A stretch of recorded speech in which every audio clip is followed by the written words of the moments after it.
Okay, we'll call the committee of the whole meeting to order for September 27th at 12:32 p.m. Ask for a motion from Councillor Cooey, the committee of the whole adopt the agenda for the committee of the whole meeting on September 27th as presented. I'll give you that motion, Mayor Snodgrass. Okay, all in favor? Carried. Ask for a motion from Councillor Masterman, committee of the whole adopt the minutes from July 12th, 2021 committee of the whole meeting as presented. I'll happily give you that motion. Thank you. All in favor? Carried.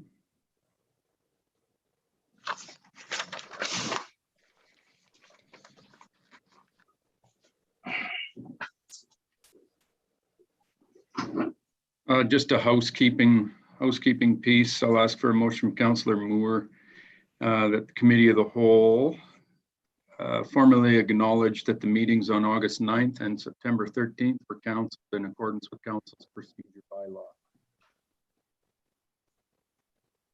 I will make that motion, Mayor Snodgrass. Thank you. All in favor? Thank you. I'll hand it over to you, Peter. I see you're there, so snow and ice control policy.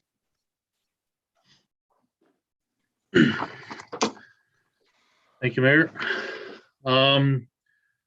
So this is the snow and ice control policy 2020-2021 winter season annual update to council. You should have all in front of you. Report to the committee of the whole is a summary of the season of last year and the operating costs. Of course, the purpose of the policy is to establish the objectives, standards, priorities, and service levels of the town snow and ice control program. These are summarized in the level of service objectives in the attached policy. So like previous winter seasons, the town snow removal utilizes a combination of both town and third-party contract resources to deliver the level of service objectives stated in section 4.6 of the approved snow and ice control policy. The following is a summary of the adjustments that were made last year, and we will continue on to do this year. So we did the practice of plowing from curb to curb. We discontinued last year, 2019-2020, and last year we had good results because we had less calls in telling us that we had plowed in people's driveways and sidewalks. So that was a benefit to us. Last year was the second season that we used our liquid beet juice brine that we have been using to add to our sand salt mixture. The benefits of these is that we use less salt in the sanding chip, as well as it lessens the amount of sanding chip that needs to be spread by close to 35%. Spreading less sanding chip for snow and ice control means that in the spring, using of the street sweeper is a lot less. So for the last 2 years, we have actually completed street sweeping within 6 weeks of starting. And previous to that, it used to take us 9 to 12 weeks to do it because we sanded everything and we didn't have the results with just the chip going down on the road. The sweepings collected in the spring of 2020 have been stockpiled and will be reprocessed again for reuse during the 22-23 winter season. We only used a third of our stock last year of sand, so we figured it would be better to stockpile it this year, and we'll wait till next year to process it. We last year also started pre-wetting the downtown area with the liquid beet juice brine. Basically what that did is it allowed for prior to the storm coming, you may have noticed that there was tracks on the downtown.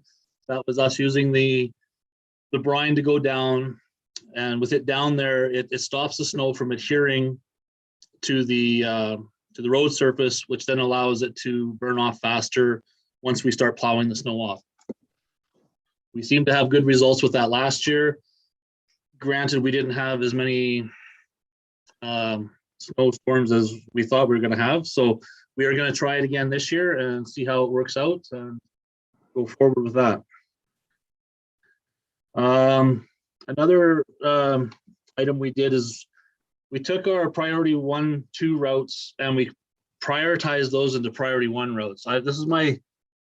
This last year was my 3rd season here, and coming from a highways perspective, it made more sense to have our trucks drive a route which combined a priority 1 and 2 route as per driving to a 1 route here, a 1 route there, and then having to come back and do a 2 route. It was more travel to do what was needed to be done in the first place. So so instead of having 1, 2, 3, and 4 routes, we've now got priority 1, 2, and 3 routes. For the 2 and 3 routes, for your residential areas, which allows us to get into those areas faster if we have to do snow removal from them or get some sand down or deal with ice issues that we have with the freeze thaw. You'll also see in there that we have the past 3 seasons of cost. I won't go into those. As you can see, since we started 2 years ago by screening our sweepings, we have started to show a savings. Now, of course, this is an ongoing process, but from just buying our sanding chip and then giving our sanding chip away and dispersing of it every year, we're reprocessing the sweepings, adding salt to it again, and then reusing it. We've shown that we've saved, in approximately about $20,000 over the last couple of seasons. Again, this year we're going to buy our chip just so that we can bulk up our stockpile, because every year you lose sanding chip. No matter what happens, you do not recover 100% of it. So because we only used 1/3 of our pile, it did not make sense to bring in and spend the money on the equipment to process and restack.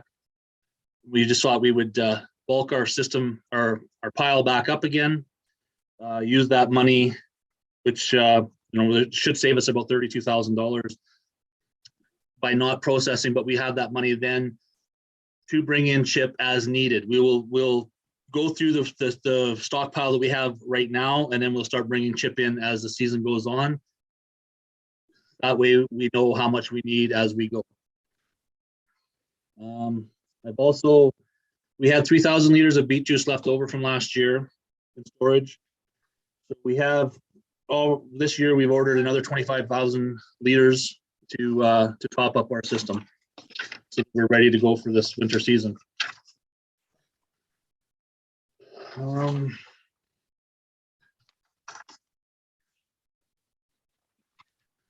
Then the next set of numbers you'll see is the third-party contractor supplying snow and ice control for the past 3 winters. Well, there's actually 4 seasons, sorry. Last year was definitely a challenging season for us when we got hit at Christmas time with that amount of snow that we had. It pretty much made everything just about impassable throughout the town with the wind that came with it. So we had the third-party contractors come in, and that is why you'll see the jump in the cost.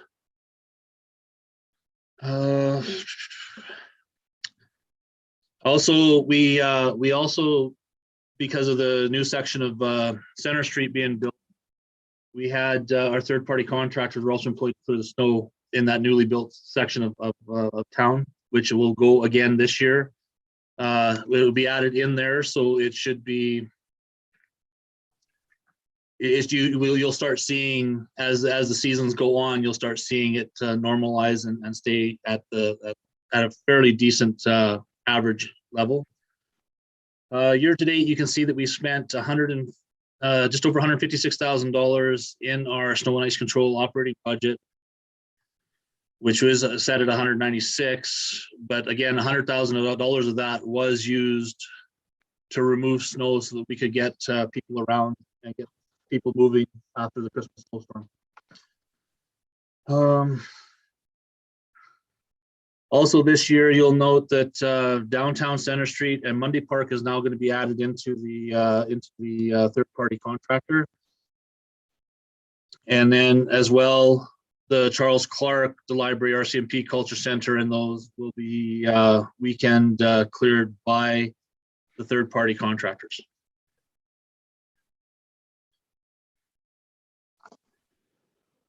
The relevant observations of this is the administration continues to adjust our snow and ice control operations to address community concerns and maximize the level of service we can deliver.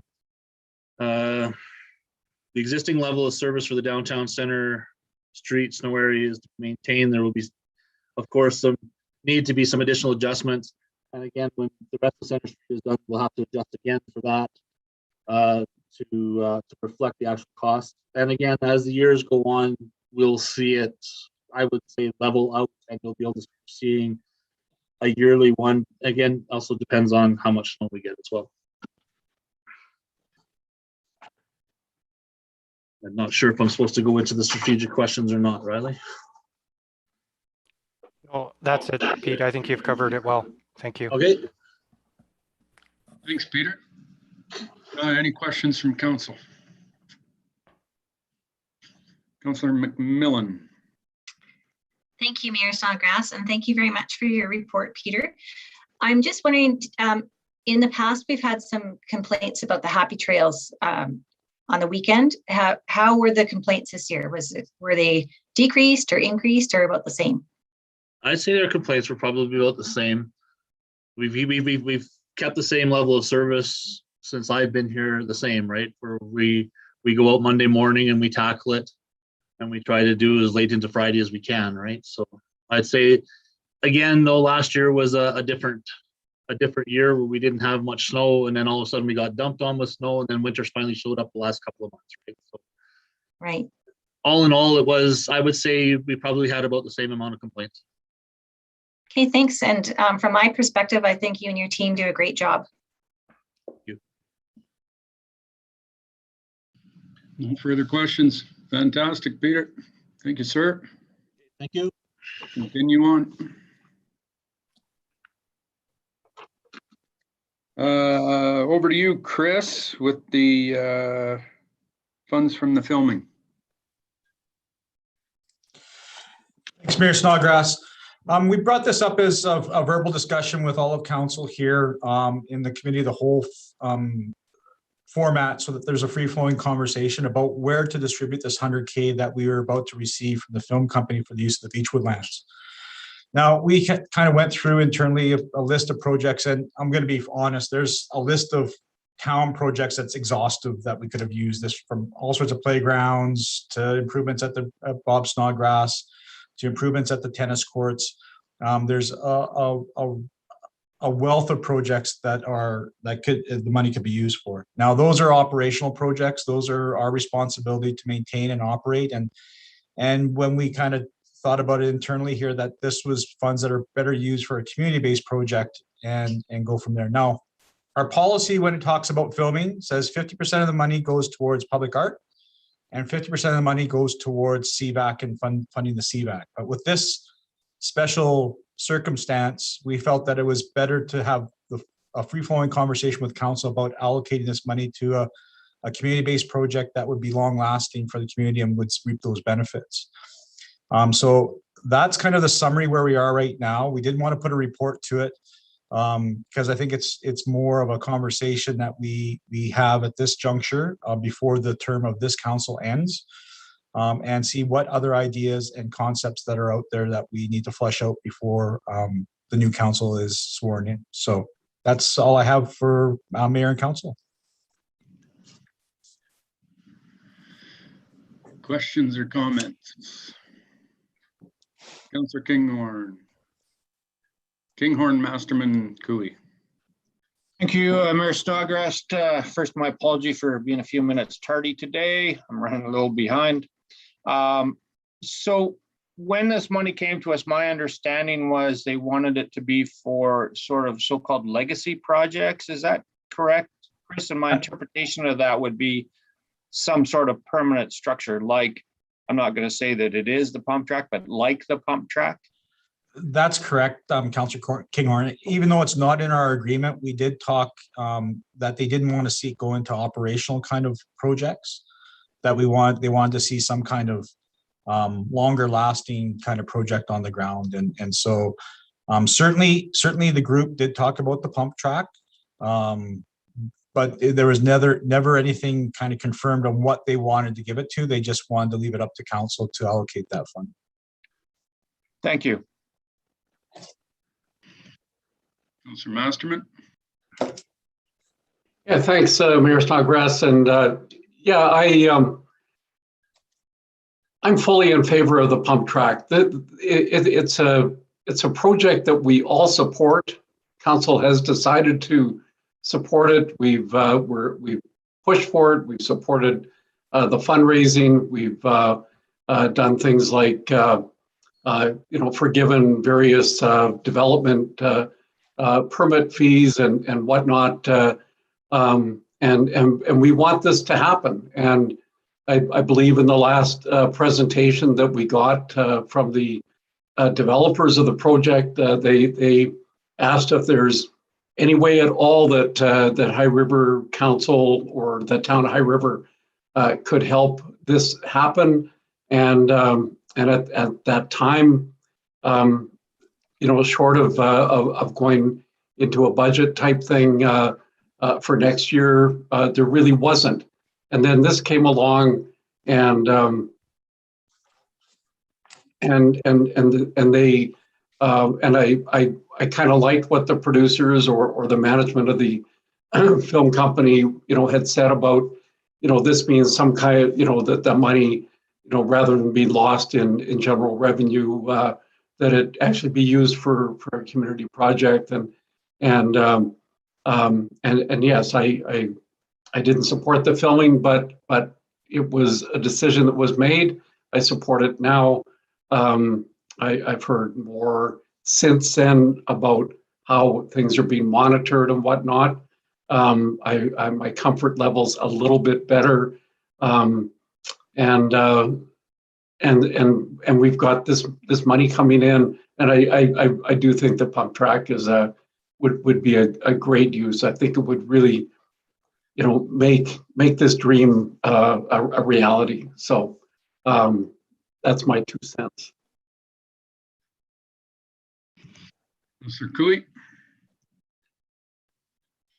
Thanks, Mayor Snodgrass. Chris, just a question that, this is not the only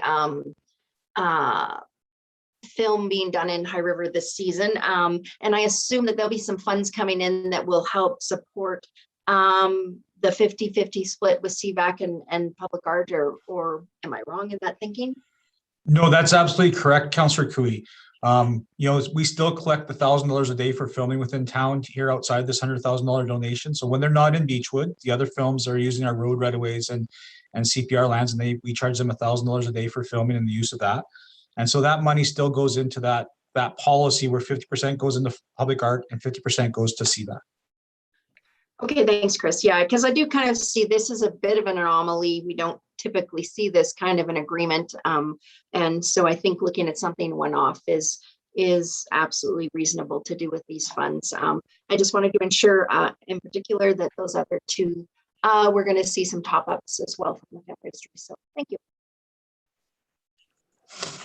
Councillor Moore. Yes, I fully support the dollars going into the pump track. I think that's very, very worthwhile project that will benefit many residents.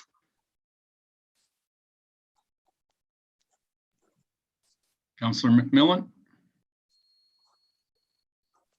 Thank you, Mayor Snodgrass. I'm just wondering if perhaps, because it's a lot of money, and I'm not against some of it going to the pump track, but I was just kind of wondering, considering that with the public art policy and CVAC, it's usually a 50-50 split. I'm just wondering if there's an appetite to think about funding 2 projects for $50,000 each, because I think there's other projects that are equally vital to the vitality of our community. And I know I was just thinking about things that offer that broad support as well. Like I know that what the counseling center is, I know that's funded by grants or something like that, but just putting out there that because it's such a generous donation, how come we can't just split it in half so that two entities could benefit from it, so that it's even enhancing more of the community? Because, you know, I support the fact that the pump track is very important for youth. I just think also that I would like to see two projects benefit. Councillor Nychuk. Thanks, Mayor Snodgrass. I'm entirely in favor of the pump track. The rationale behind it is the last couple of years, they started off fundraising very well. They've had a difficult go of it with COVID, trying to do any kind of activity or function to raise funds. I think it's an incredible asset for the youth of our community. Not taking away from the comment that Councillor McMillan just made, dividing the funds, I think that's a kind gesture. I would just like to see a project come to fruition. We supported it from the start. As you know, Mayor Snodgrass, Mr. Hamilton came to us on this project many years ago. And with our support of youth, you and I, through the time that we've been on council, this has been a very important project to both of us. And I would just like to see it completed. No disregard to any other projects that have importance in our community as well. This is just one that's hanging out there because they haven't been able to raise funds within our community in a fashion that they started with. So I'm totally in favor of it going towards that project. Thank you. Thank you. Thanks for all the comments. This is a really big one-time injection that we're getting here with this 100K. And like what Councillor Nychuk just said, I see this as being an opportunity that we can really move a couple of these projects along. And when I say a couple, I don't include the counseling center with that, Councillor McMillan, and I'll tell you why. The counseling center, if it's a necessity for High River, and it sounds like it is, but I think that needs to be funded from our actual operating budget, and it needs to be consistent, and it needs to be funded on a yearly basis rather than get it off of these grants and movie donations and will it exist next year? And I don't think it's not sustainable at all. I would just like to see and have Janelle come back to us with that and have it as a line item in the budget. There's more information that's needed for that decision to be made as to, what other resources are around. Can we piggyback with others? Is it a full 100K, 120K a year? What can be done? But if it is the full amount and that counseling center is absolutely needed and necessary for High River, then I really want to see it funded through an operating budget so that it can continue and people aren't wondering whether it's going to exist next year or not. So now going back to the movie funds, I'm going to throw it out to council that yes, I'm in favor of the pump track, but we have another big project that's trying to get finished up, and that's with the Spitzy Playground. And I know we had 20K come out of CVAC recently, so I'm not sure if it's a 50-50 split, but those are two big projects for our youth in this community that we can move both of them a long ways along somehow. Like I said, I don't know what the split is. I can't remember. Did Pump Track get any CVAC money? Do we remember, Bruce? Yes, it did, Craig. I'd have to double check on that as to how much it was, but I don't think it was even close to 20,000. Right. Yeah, it was a pretty minimal amount, if I remember right. I'd have to double check that. And Janelle would probably be able to check it faster than I can. But maybe we can get that figured out and try to see what the split with this money would be. that's my thought. Split it between those two for the kids and a couple of, and like Michael said, the amount of effort that Jeff Hamilton and his wife have put into that project is unbelievable. And they took it in the teeth from a lot of people getting that thing going. And so there's that one. They've been trying to bust their ass to get the money built up to get it done, but it's been a heck of a year to try to do that. And same goes for the Spitzy Playground parents that have been trying to get that thing going. It's they have worked so hard, and Principal Holmes has literally taken the pies in the face, if I remember right, to try to get that thing going, right? So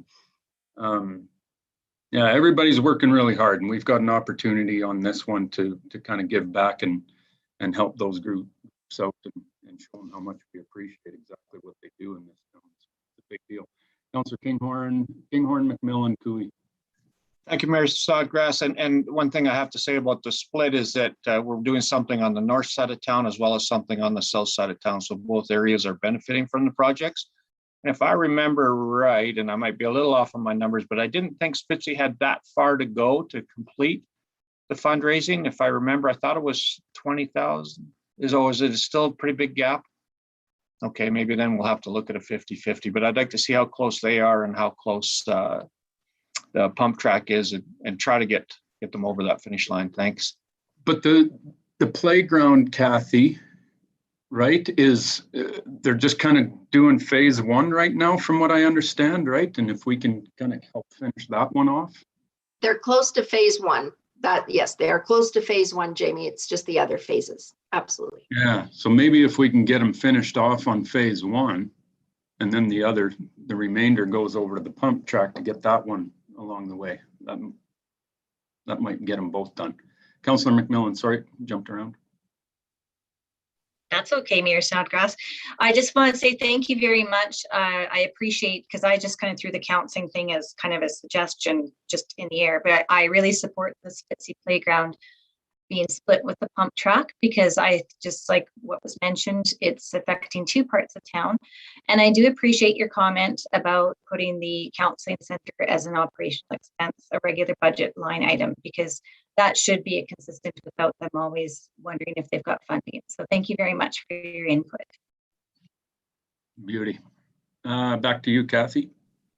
Yeah, thanks. I like the idea of a split. I'm not sure about the 50-50. I was going to throw out an 80-20, but let's see if before the meeting we can find out what kind of the needs of phase one at the Spitzy school is, and hopefully make some decisions based on those numbers.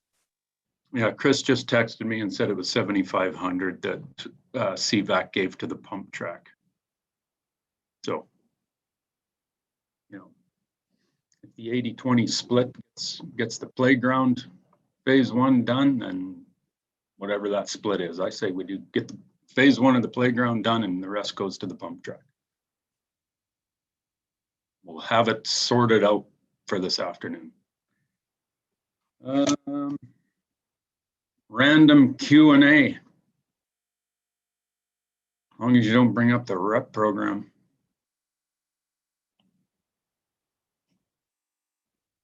Go ahead, Carol. Thank you. I just wondered, when did we get RCMP on bicycles?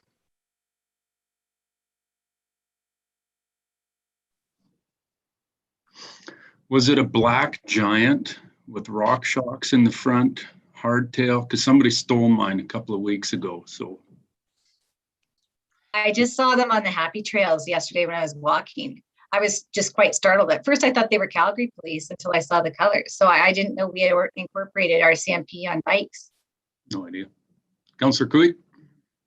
Yeah, if I could just answer that. Actually, I believe that we've had bike patrols for a while, but I know it's Staff Sergeant Weeb's goal to have bike patrols out fairly visibly going forward. It's, I think, a good way for them to engage in the community. He believes that. And so I suspect yesterday in particular, they were out because of the car show. So we have had it, but probably not utilized. And that's partly staffing, but I hope you'll see that more often moving forward.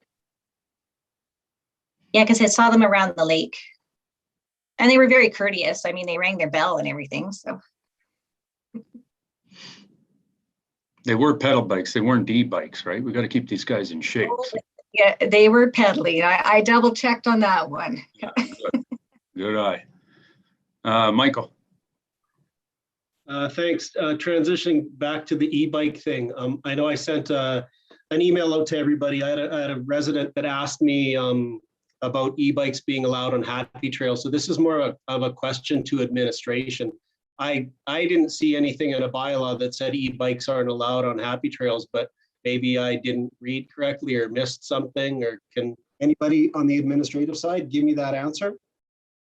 Councillor Nychuk, I'll have to go back to our traffic bylaw and dig deeper into that to see exactly what the wording is when it comes to bikes, because there was some language about bikes not being allowed on sidewalks and pathways, if you recall, and there were some amendments made, but I don't think we defined what an e-bike actually meant.